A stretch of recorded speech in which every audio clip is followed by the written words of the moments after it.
சீரியல்களின் full எபிசோடுகளை Sun டிவியில் ஒளிபரப்பான உடனே எக்ஸ்க்ளூசிவாக சன் நெக்ஸ்டில் மட்டும் ஃப்ரீயா பாருங்கள். அது எப்படி உனக்கு தெரியும்? இரு காட்டுறேன்.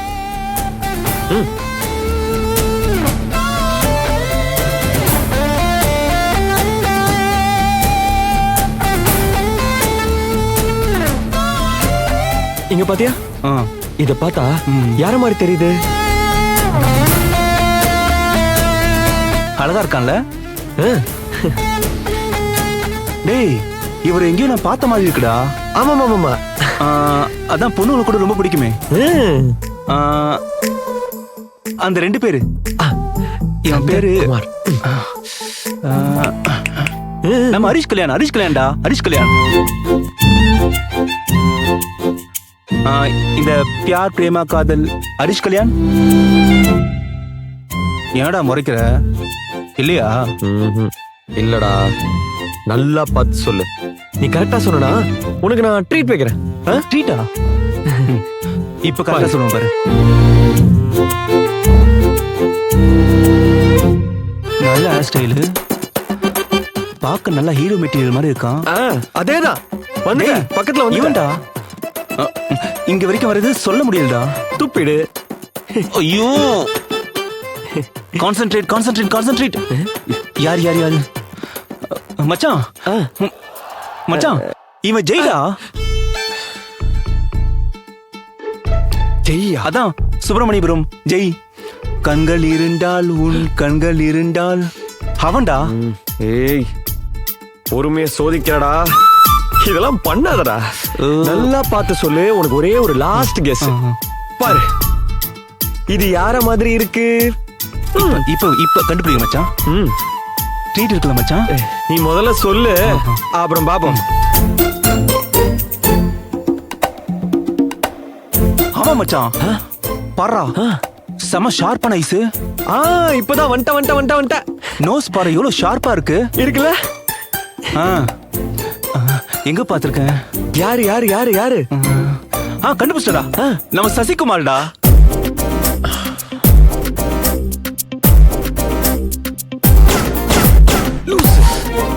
டேய், இப்ப எதுக்குடா நடிச்ச? ஏன்டா யார் யார் பேரெல்லாம் சொல்ற?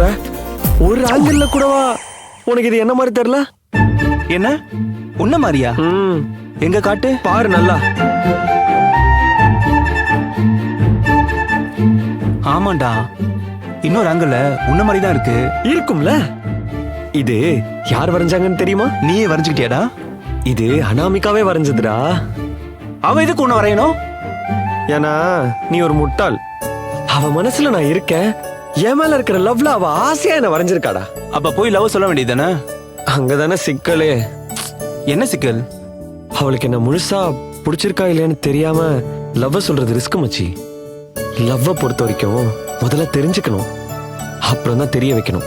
சரி, சார் அதை எப்படி தெரிஞ்சுக்க போறீங்க? அதான் தெரியலையே.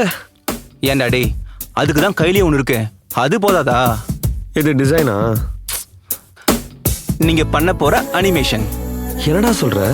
இப்போ நீ தானே சொன்ன ரோ ரியான்னு 2 பேரை வச்சு ஒரு அழகான லவ் ஸ்டோரி ரெடி பண்ண போறேன்னு. ஆமா. அப்படின்னா ரியாவை எப்படி லவ் பண்ண வைக்கிறதுன்னு ரோ மூலமா நீ கேளு. அதுக்கு ரியா மூலமா அனாமிகா பதில் சொல்லுவாள. அத ஃபாலோ பண்ணாலே உன் லவ் சக்சஸ் தான் மச்சி. ஆமால, இது நமக்கு தோணாம போச்சே. டேய், நீயா இப்படிலாம் யோசிக்கிற? பரவாயில்ல, உனக்குள்ளே ஏதோ இருந்திருக்கு பாரு. அதான் லவ் பண்ண ஆரம்பிச்சாலே மூளை ஃபீஸ் போயிடும் சொல்லுவாங்க. அதனால உங்களுக்கு வேலை செய்யாத மூளை எங்களை மாதிரி ஃப்ரெண்ட்ஸுக்கு தானே வேலை செய்யும். சும்மா என்ன முறைக்காம நாளையில இருந்து ரோ வச்சு ரியாவை எப்படி கரெக்ட் பண்றதுன்னு பாரு மச்சி. நீ சொல்லிட்டல, நீ வேணா பாரு. ப்ராஜெக்ட் ஓகே ஆகுறதுக்குள்ள அனாமிகா என் லவ்வுக்கு ஓகே சொல்லுவா. என்ன லவ் பண்ணுவாடா. என்ன லவ் பண்ண வைக்கிறனா இல்லையான்னு பாரு. ஆல் தி பெஸ்ட் மச்சி.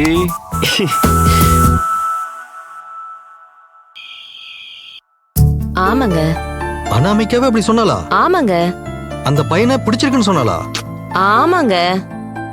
நந்தாவை பிடிச்சிருக்குன்னு தைரியமா அம்மா கிட்டே சொல்லிட்டாளா? சரி சரிம்மா, எதுக்கு முறைக்கிற?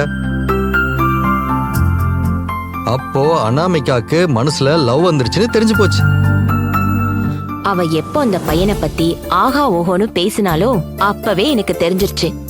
இப்ப அது கன்ஃபார்ம் ஆயிடுச்சு, அவ்வளவுதான். நீ அவ்வளவு அசால்ட்டா சொல்ற. ஆனா இது அவ்வளவு அசால்ட்டான விஷயம் இல்லம்மாங்க. என்ன, தேவா அண்ணனுக்கு அந்த பையனை பிடிக்கல அதானே? ஆமா, மாமாக்கு பிடிக்காத விஷயம் அனாமிகாக்கு பிடிக்காது. இப்ப ஆசையை வளர்த்துட்டு நாளைக்கு மாமாக்கு அந்த பையனை பிடிக்கலன்னு தெரிஞ்சிருச்சுன்னா அனாமிகா தானே கஷ்டப்படுவா. பரவாயில்ல, நல்லாதான் யோசிக்கிறீங்க. ஆனா நீங்க ஏன் இப்படி ரிவர்ஸா யோசிக்க கூடாது? எப்படி? தேவாவுக்கு பிடிக்காதது அனாமிகாக்கு பிடிக்காதுங்கிற மாதிரி அனாமிகாக்கு பிடிச்சது தேவா அண்ணனுக்கு பிடிக்கலாம்ல? அவரோட பொண்ணு மனசுல என்ன இருக்குன்னு தெரிஞ்சா தேவா கண்டிப்பா மனசு இறங்கி வருவாருங்கிறது என்னோட கெஸ். நான் கூட தான் உங்களை லவ் பண்ணி கல்யாணம் பண்ணேன். ஆரம்பத்துல நோ சொன்ன தேவா அண்ணன் அதுக்கப்புறம் உங்களை ஏத்துக்கலையா என்ன? அது என்னமோ கரெக்ட் தான். தங்கச்சியோட காதலை ஏத்துக்கிட்ட அண்ணன் தான் பொண்ணோட காதலை மட்டும் ஏத்துக்க மாட்டாரா? ஆனா எனக்கு இருக்கிற ஒரே ஒரு சந்தேகம், அந்த நந்தாவை தேவா அண்ணன் வெறுக்கிற அளவுக்கு தேவா மனசுல என்ன இருக்குன்னு புரியல. அதனாலதான் சொல்றேமாங்க, இப்பவே அனாமிகா கிட்ட மாமாக்கும் அந்த நந்தாக்கும் ஏதோ ஒரு விஷயத்துல செட் ஆகலன்னு இப்ப போட்டு வைக்கிறது நல்லது. எது நல்லது கெட்டதுன்னு எங்களுக்கு தெரியும், நீங்க உங்க வேலையை பாருங்க. ஆமா, இப்பதானே அனாமிகா மனசுல லவ் ஃபீலிங்கே வந்திருக்கு. அது கொஞ்சம் டெவலப் ஆகட்டும், அது வரைக்கும் நீங்க அமைதியா இருங்க. தேவா அண்ணனுக்கும் நந்தாவுக்கும் நடுவுல என்ன இருக்கும்னு தெரிஞ்சுக்கிறத விட அனாமிகா மேல நந்தாவுக்கு லவ் இருக்கான்னு தெரிஞ்சுக்க வேண்டியதுதான் இப்போ முக்கியம்.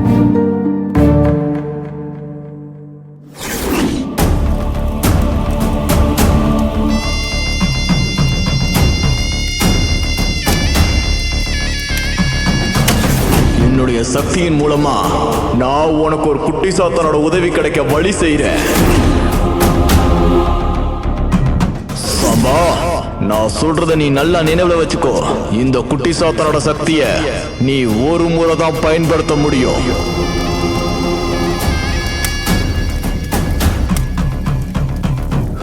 ஆத்மாவை அழிக்கிறதுக்கான நாட்கள் குறைஞ்சுகிட்டே இருக்கு. இனிமேலும் தாமதம் செய்யாம உடனே குட்டி சாத்தானோட சக்தியை பயன்படுத்தி ஆகணும். அதான் ஒரே வழி.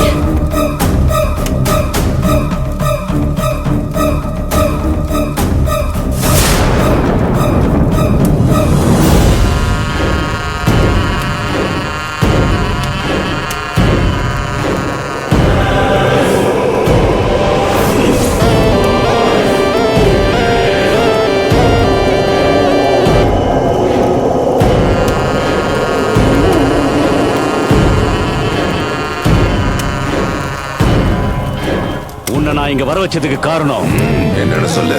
உடனடியா நீ எனக்கு ஒரு உதவி செஞ்சாகணும். என்ன உதவி கேளு, அதுக்கு தானே நான் வந்திருக்கேன். ஆத்மாவை தேடி அழிக்கிற என்னோட வேலை தாமதமாயிட்டே போகுது. அதுக்கு முக்கியமான காரணம், குரு கொடுத்த எந்திரத்தை நான் தொலைச்சிட்டேன். அந்த எந்திரம் இல்லாம ஆத்மாவை கண்டுபிடிக்க நீதான் எனக்கு உதவி செய்யணும். கண்டிப்பா செய்யறேன். ஆனா தெரியும், உன்னை ஒரு முறை தான் உபயோகப்படுத்த முடியும். ஆமா, நீ ஆத்மா இருக்கிற இடத்துக்கு என்ன கூட்டிட்டு போனா போதும், மீதியை நான் பார்த்துப்பேன். அப்படியே ஆகட்டும்.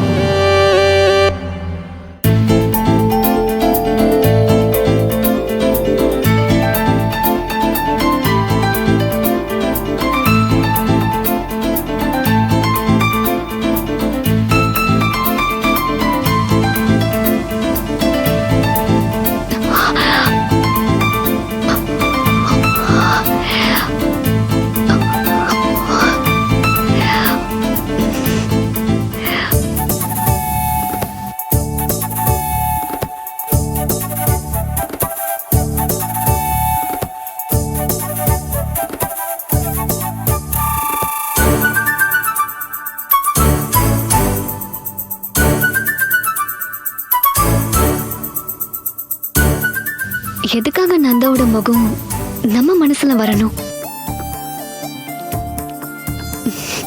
அந்த அளவுக்கு அவனை பிடிச்சிருக்காடி உனக்கு?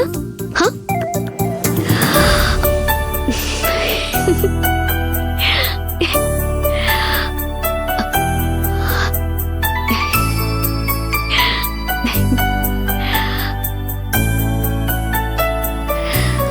மக்கு மக்கு.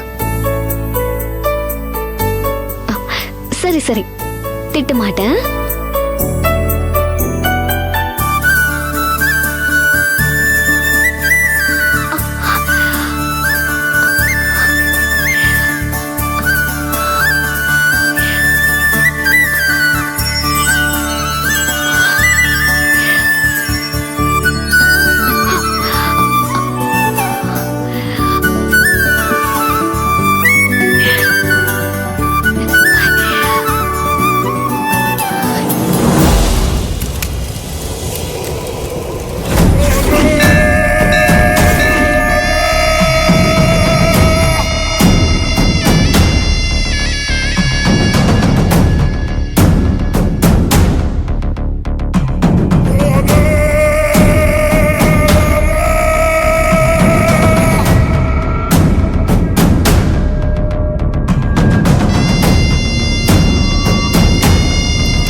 அந்த ஆத்மா இருக்கிற இடம் தெரிஞ்சு போச்சு. போலாமா? எங்க? காஞ்சிபுரம்.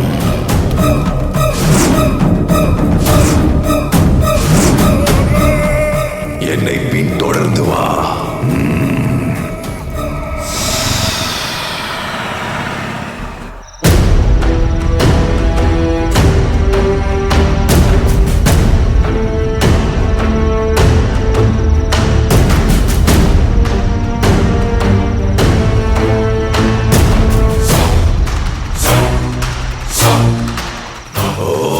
எத்தனை கோவில்கள் உனக்கு பாதுகாப்பா இருக்கா?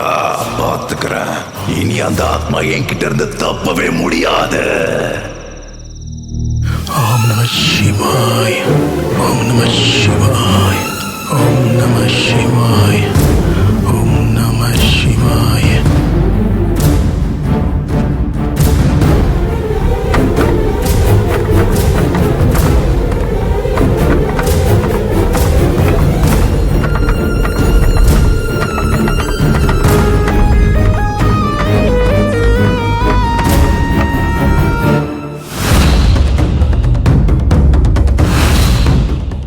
பூஜை எப்படி தடப்படுறது? தீய சக்திகள் எங்கேயோ பக்கத்தில் இருக்கிறதுக்கான அறிகுறியாச்சே. என்ன நடக்குதுன்னு புரியலையே. இந்த இடத்துல எந்த தீய சக்தி நுழைஞ்சிருக்கும்?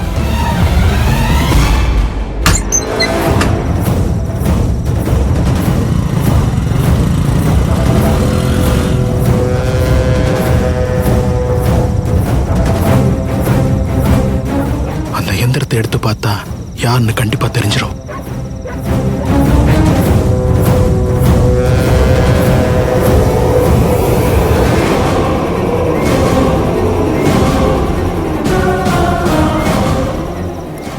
ஒருவேளை இவன் தான் மயங்கல இருந்து வந்த ஆளா? எந்திரம் இல்லாம எப்படி இந்த இடத்தை கண்டுபிடிச்சான்? எந்திரமே இல்லாம இவ்வளவு தூரம் வந்தவன் கண்டிப்பா அந்த ஆத்மாவை கண்டுபிடிக்க விட மாட்டான்.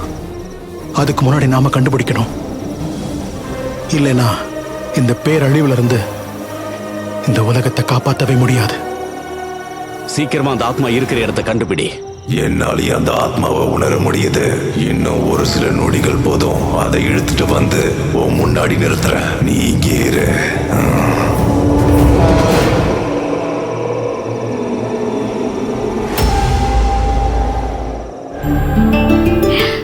நாம ஃபீல் பண்றோம், ஓகே.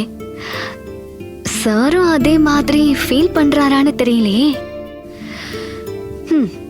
சரி, ஃபோன் பண்ணி பாப்போம்.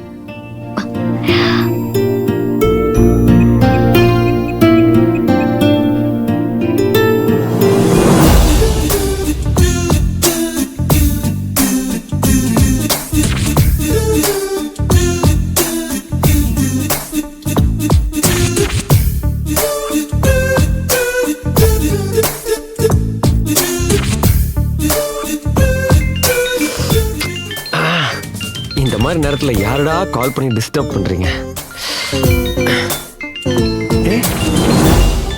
நம்ம அனாமிகா இப்பதான் அவளை பத்தி நினைச்சிட்டு இருந்தோம், அதுக்குள்ள கால் பண்றா. என்ன விஷயம் கேட்போம். டேய் முட்டாள், அவ ஃபோன் பண்றது கூட வேலை செய்யற நந்தாவுக்கு இல்லடா, செயினை எடுத்து வச்சுட்டு திருப்பி கொடுக்காத நந்தாவுக்கு கால் பண்றா. ஆமால, அதுவும் கரெக்ட் தான். ஹலோ, சொல்லுங்க. என்ன சார், நான் யாருன்னு தெரியுதா? உங்களை போய் மறக்க முடியுமா? தெரியுது, சொல்லுங்க. செயின் எப்பங்க கிடைக்கும்? சென்னை வந்ததும் கிடைக்கும். சென்னைக்கு எப்ப வரும்? நான் வரும்போது வரும். அது என்ன தானாவா வரும்? சரி, நீங்க எப்ப சென்னைக்கு வருவீங்க? பாம்பே மீட்டிங் முடிஞ்சதும் வந்துருவேன். அது எப்ப முடியும்? யாருக்குங்க தெரியும்? என்ன விளையாடுறீங்களா? யாரு? நான் விளையாடுறேனா? மழையில விளையாடி செயினை தொலைச்சது நீங்க, அத மறந்துடாதீங்க. அந்த தொலைஞ்ச செயினை திருப்பி கொடுக்கறேன்னு சொன்னது நீங்க, அதையும் மறந்துடாதீங்க. ஏங்க இப்ப என்னதாங்க வேணும் உங்களுக்கு? எனக்கு செயின் வேணும். எனக்கு கொஞ்சம் டைம் வேணும். எவ்வளோ டைம்? ஒரு 15 days ஆகுங்க. 15 days-ஆ? எனக்கு நிறைய செலவு இருக்குங்க. அந்த செயின் எனக்கு கண்டிப்பா வேணும். நான் அதை வச்சுதான் என் தங்கச்சிக்கு நான் செலவு பண்ணணும். அவ ஒரு ஹார்ட் பேஷண்ட்னு தெரியுமா? தெரியுமே. உங்களுக்கு எப்படி தெரியும்? அது நீங்க தானங்க இப்ப சொன்னீங்க. ஓ, நீங்க ஒண்ணுமே கவலைப்பட வேணாம். உங்க தங்கச்சி பிரச்சனை கூடிய சீக்கிரமே சரியா போயிடும். அது எப்படி? ஏங்க, உங்க செயினை கொடுக்க ஹெல்ப் பண்ண நான் வந்த மாதிரி உங்க தங்கச்சி ஆபரேஷனுக்கு பணம் கொடுத்து ஹெல்ப் பண்ண ஒருத்தன் வராமலா போயிடுவான்? அப்படியெல்லாம் யாரும் வரமாட்டாங்க. நீங்க வேணா பாருங்க, கண்டிப்பா ஒருத்தன் வருவான். அவன் வர்றது இருக்கட்டும், சார் 15 நாள்ல வந்துருவீங்கல்ல? ஏங்க, நான் கண்டிப்பா வந்துருவேங்க. வந்ததும் செயினை உங்ககிட்ட திருப்பி கொடுத்துருவேன். ஓகேவா? ஓகே. வந்துட்டு கால் பண்ணுங்க. நாம நேர்ல மீட் பண்ண போற நாளுக்காக நான் ஈகரா வெயிட் பண்ணிட்டு இருக்கேன். அதுக்கு என்னங்க, கூடிய சீக்கிரம் பாத்துடலாம். சரி, ஓகே, பாய். ஷபா, இன்னும் எவ்வளவு நாள் தான் இந்த பொய்யை சொல்லி சமாளிக்க போறனோ?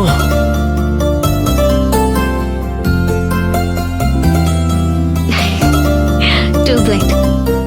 இன்னும் எவ்வளவு நாளைக்கு நீ இந்த டிராமாவை கண்டினியூ பண்றேன்னு நானும் பாக்குறேன். சீக்கிரமே வசமா மாட்ட போறேன்.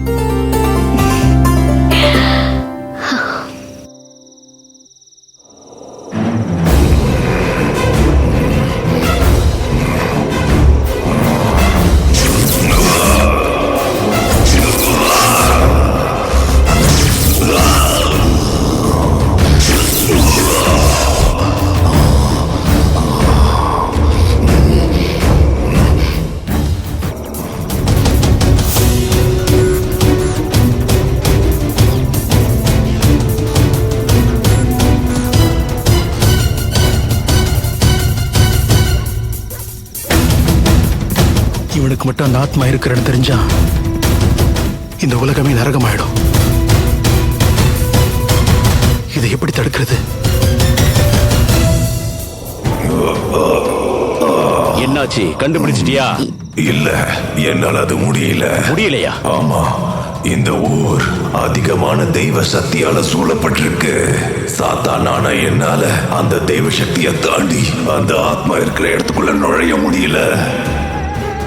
தெய்வ சக்திகளை தாண்டி நான் என்ன செஞ்சாலும் என்னால நுழைய முடியாது.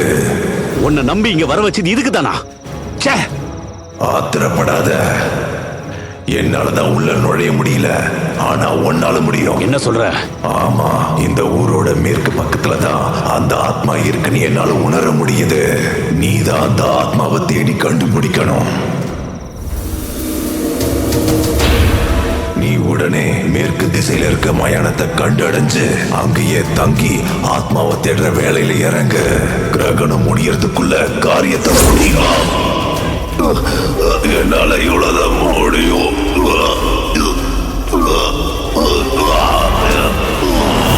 கண்டுபிடிக்கிறேன். மேற்கு பக்கம் இருக்கிற அந்த ஆத்மாவை கண்டுபிடிச்சு என் கையால கொள்றேன். சாத்தான்களுக்காக இதை செஞ்சு முடிப்பேன்.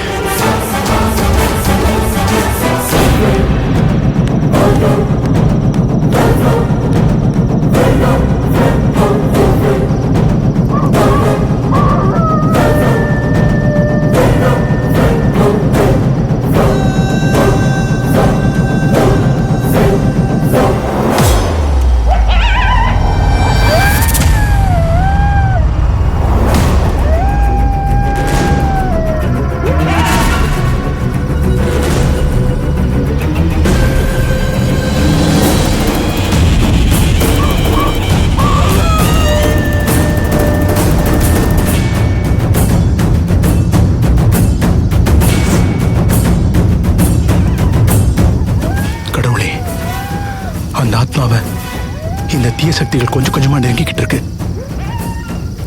இதுல இருந்து அந்த ஆத்மாவை எப்படி காப்பாத்த போறேன்னு தெரியலையே. என்ன நடக்க போகுதோ?